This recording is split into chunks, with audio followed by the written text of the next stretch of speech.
and then you take the plunge into entrepreneurship. Yeah. I want to understand how come there was no fear. The element of fear is always about whether you'll make it or not. The only thing that kept me going was that some stage in my life, when I look back at it, what I don't want is a regret. Do you think there's something that you would have done differently looking back? Hindsight is perfect. We tried to make the best that we could at that point of time with that information and that resources. There's of course a lot of chatter around work-life balance. What's your take on that? Nothing great is achieved by average effort. Countries, nations, companies, they become great because the generations put effort into it.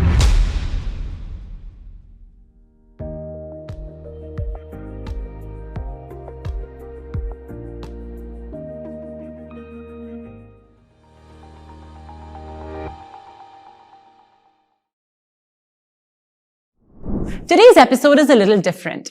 We've often brought industry leaders and experts across the industry to talk about their journey.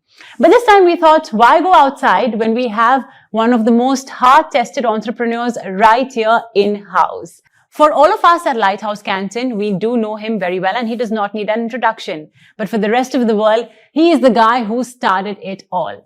I have with me Shilpi Chaudhary, the co-founder and group CEO of the company. And we're going to hear how many time-tested nights, patience and despair it took to build LC, the company that it is today. There are going to be no PR spins. This is going to be the real and raw story. Shilpi, ready for it? Yeah, absolutely. I mean, only thing I would say is you would hear something very different. Most people expect very sleepless nights, which obviously happen, but I think I hope I am able to share something very authentic with you guys, and it may bring a very different spin.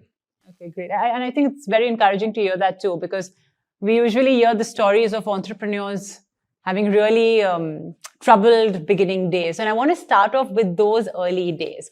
Lighthouse Canton today, of course, across several cities, glass facade buildings, corporate structure, so on and so forth. But of course, this wasn't the case in year one, I imagine. So I want you to draw a picture of what it was like in year one for you and your co-founders. How did it all begin? I mean, if you could share a glimpse of the day in the life of Shilpi. Yeah, I mean, listen, any journey does not start the day you start a company. I think it starts way before it. And it also starts with knowing yourself. And I guess very early in my life, I think I always knew that I had the entrepreneurial streak. So 2014, in fact, 2013, it pretty much came and I saw the problem statement. And like any entrepreneur, that was not the first problem statement I saw, but this was the one which I thought probably I had the best chance to really make something big out of it. So that's how we conceived the idea of Lighthouse Canton, which is an institutional integrated firm which caters to the ultra high net worth families on one side, but also into the institutions for asset management on the other side, and trying to bring that rigor to address the needs of these families and institutions. That was the whole idea. And in 2014, finally took the plunge with 3-people team. And I think something which was very clear to us very early on is that we were not, we knew we were running a marathon. This was not a 100-meter dash. And so, patience was the key. It was not about trying to miss out. It was not a land grab that we were chasing, that if we don't do it, somebody else will take over the lead. And I think that mindset even holds today. So yeah, so I mean, the journey was very interesting, very different, but I would say that somewhere early days were more about excitement than about fear. And I think that's a positive sign, right? When you go into something with optimism and enthusiasm, it's definitely a positive sign. But how long were you working at Credit Suisse before? So I was there for 7 years. 7 years. And then you take the plunge into entrepreneurship. Yeah. I want to understand how come there was no fear? Because on one side, you're at Credit Suisse, a stable job, you're getting in that monthly paycheck, which is almost an addiction, right? That's what we call it. And then you suddenly go from, a certain salary level to, well, practically zero income, right? Which is what I imagine was the situation. So how come was there no fear? Yeah, so let me rephrase it. I would put it this way, that there was a lot of inertia, right? Because, And I guess the element of fear is always about whether you'll make it or not. So that element of fear is always there. I don't think so. It'll be a fair statement to say. But when I allude to the fact that there was no fear, there was no fear once we took the plunge that, we'll make it or not make it. That fear was not there. It was only till that time that we had to take that decision, that there was inertia, there was that, multiple thoughts, am I doing the right thing? Throwing away all the things that are coming my way. But the only thing that kept me going was that some stage in my life, when I look back at it, what I don't want is a regret, right? And I think I also knew that what I had done in my career, I can always find a job. So that was not a challenge for me. So that's what I told my colleagues, that listen guys, we can always come back and find job, whether here or somewhere else. But if we don't do this, we will always keep regretting that we had a chance. We could have taken it and we didn't take it. And the longer we would have stayed in the corporate setup, the harder it would have become. So there comes a time when you have to take those calls. So yeah, we just thought that was the right moment, and there's never a perfect moment. You just have to pick one of them. I want to talk about the good days and the bad days, because I'm sure you've had that in equal share throughout these 10 years. So was there, you think, that pivotal moment that really changed things around for you all and brought LC to where it is today? Or do you think it was a series of these small events that really come together and build that ocean? So the first is, I guess, a series of a lot of events, right? Because as I said, this is a marathon, and I think giving, importance to one such event would take away the effort of so many others out there. Having said that, there comes a point in that journey where you can call it as near-death experiences, right? Because if you can't survive those experiences, then you're done, right? And we had that pretty early on, and it was one of those things where it was a question of believing in ourselves, that are we doing it the right way? Are we doing what we are supposed to do? Because very early on, we were working with a very large institution, and we thought we were doing all the right things, and out of the blue, there came a jolt that probably we were doing everything that was not supposed to be done in a manner that we were doing it, which questioned the entire, philosophy of what we were doing. So we had to dig back and look at all our processes, strengthen a lot of our internal functions and processes, because the nervous energy that you have in the beginning of a startup, you are trying to do too many things, but the processes are all over the place. And I think in an industry like ours, I think it's a very process-driven, business. Reputation is the biggest thing that you can have, and so if you kind of miss processes, it impacts that.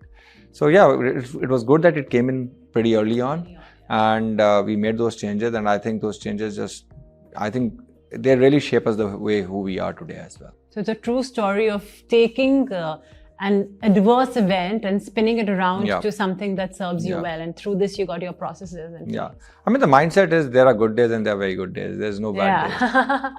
Yeah, that's great. So I think, Shilpi, so far, the way you've made it sound is that, of course, through your own willpower as well. I mean, I must say, because I know it can feel very lonely at the top, and that's how you must have felt when this entire event is well transpired. But I guess mindset is everything, right? When you're an entrepreneur. Because it's very easy to say that, okay, this is not meant for me and let me just get back to my job, especially because that door is always open to you when you've been in, working in a corporate job for so long.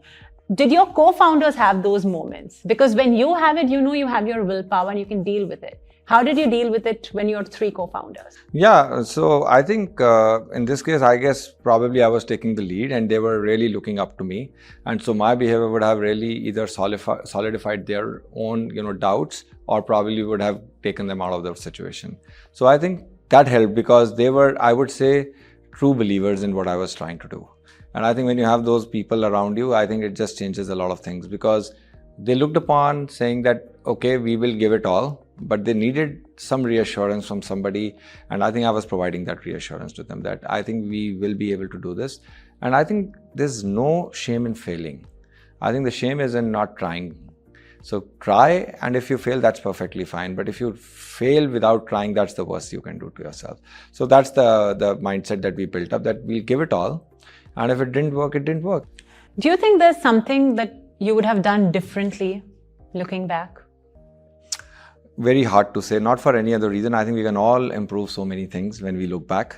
Hindsight is perfect because I can say for sure there are so many things I could have said. But when I lived through those moments, I think we tried to make the best that we could at that point of time with that information and that resources. So yeah, quite a few things. One is definitely one learning is that we've had over the years is pay far more attention to detail, especially when it comes to relationships. We are hugely trusting people. We trust people, but I guess in our businesses, it's also about making sure that you create a process where you can eliminate if the trust by itself is not the only thing that's holding up. There is competence, there is delivery, there are outcomes. So quite a few things that, and I think we've learned from them. It's not that we've not taken them in our stride and not made those changes. So there are things definitely we could have done differently, no question about it. But I think regardless, what makes you today is the events that have transpired. And, here we are. So whether things have happened for the good or for the bad, eventually they're for the good because we are here today. You've celebrated 10 years of Lighthouse Canton. So let's talk about that. What's kept you all going? Is there a credo? Is there a motto that's kept all of you all going? So there's one thing that I'll say, you said that things are good. So this is a story we talk internally quite a bit with our team. And this is a bit of a Chinese fable where, there is this farmer who's got a great horse and, he finds that horse and people come to congratulate, oh, what a great horse you found, and, a few days later, the guy says, yeah, I don't know if it's good or bad. I mean, I've got this horse, it's great, but I don't know if it's good or bad. So we don't know, right? Really, the journey is that you don't know what is good and bad. I think the key message here is we got to do what we got to do at that point of time. And I think that's the mindset that you continue to roll forward. Things will happen. And I guess challenges will also come through. You will have difficult situations and we will all have to kind of stick together to deal it. But I think the most important elements for any entrepreneur or any journey that we are taking are 2 or 3 simple things. One, being authentic, right? It's super critical to be who you are, and then and that's how you resonate with your people, with your clients, with your team, everybody. Second is obviously genuine care for people. You cannot just emphasize this enough. I mean, if you care for people, people care for you.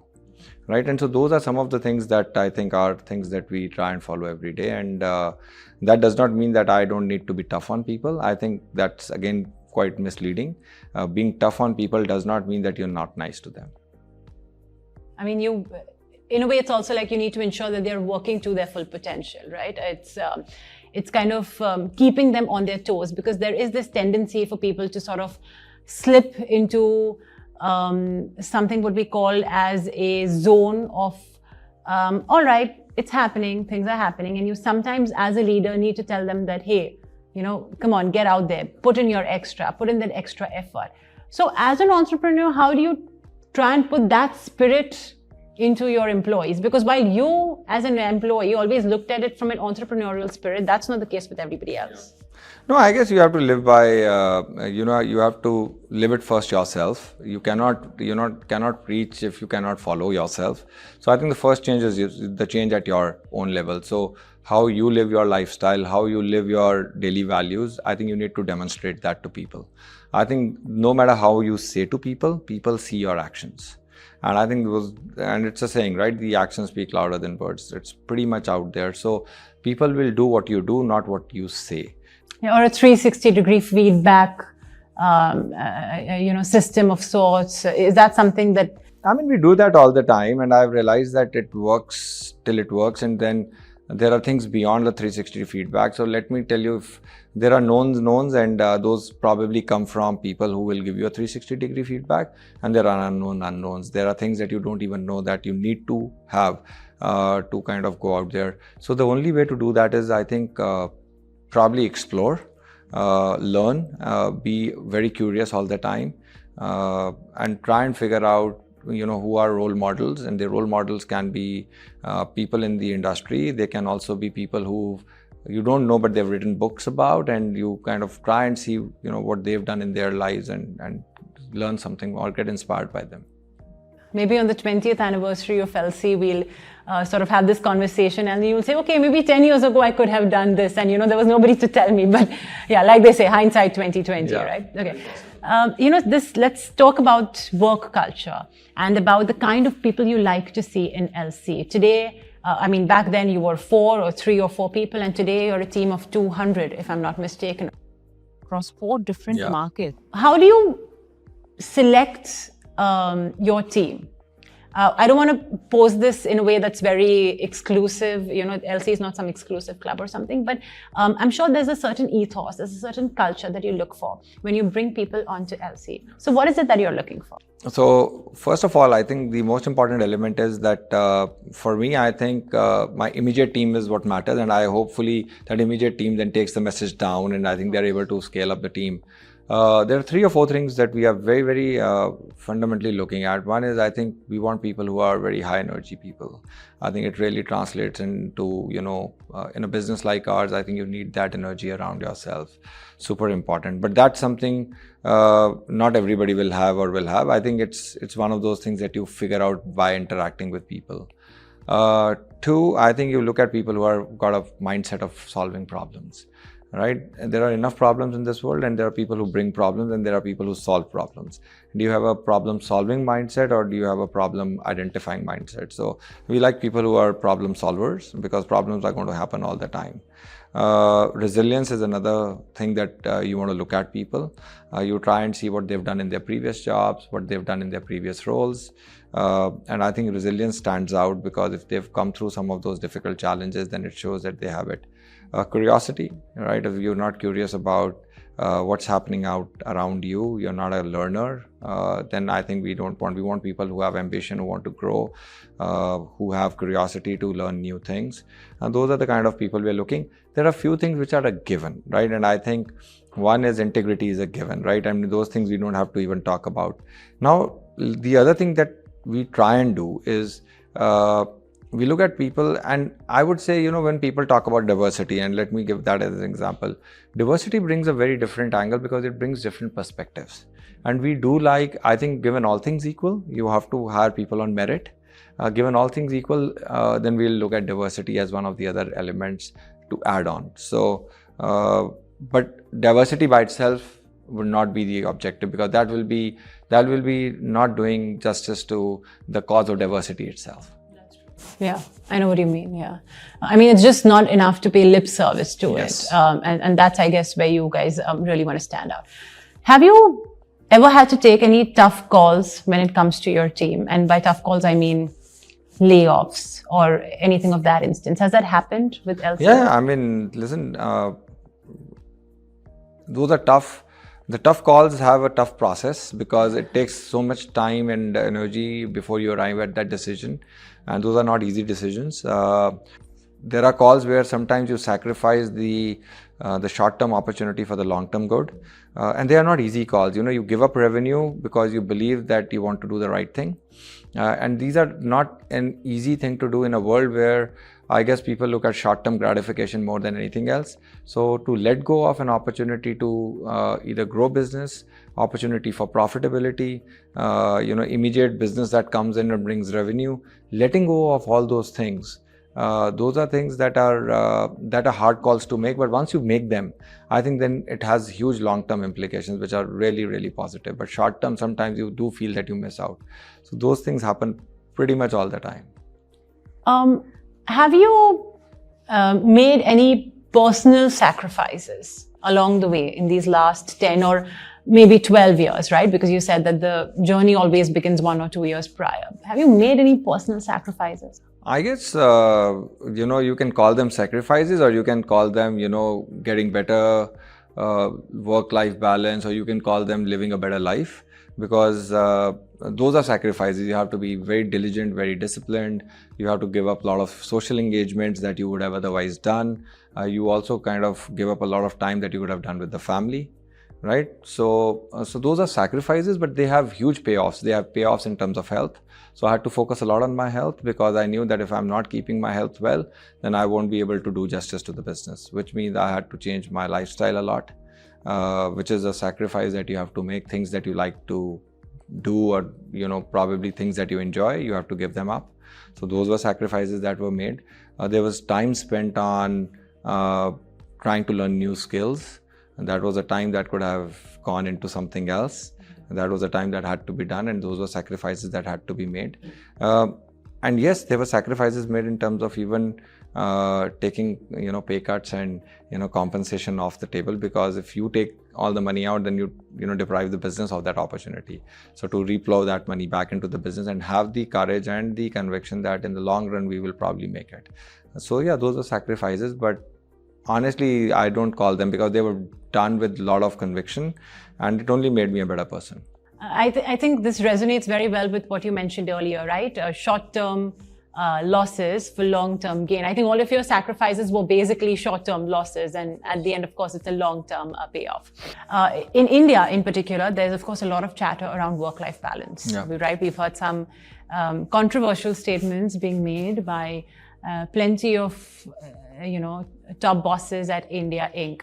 What's your take on that? So listen, I've also listened to those statements, and I think one thing is, any statement when you're taking in isolation can be interpreted the way you want to interpret it, right? I mean, this conversation could be Yeah. taken out of context. Yeah. So I think you see the context, what they're trying to say, and I think anybody who's been in that space, anybody who's trying to build something will try and understand and appreciate that.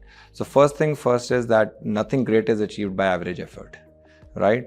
And nobody's against work-life balance, but it is very rare and very seldom that your balance is going to be 100% all the time. So the way to kind of look at work-life balance is, there is work when there is work, and there is fun when there is fun, and that's how you balance it. But you can't say that every day you will balance it. I mean, balancing an everyday work means that you're not being able to do justice. When there is work, you have to give all your commitment and deliver.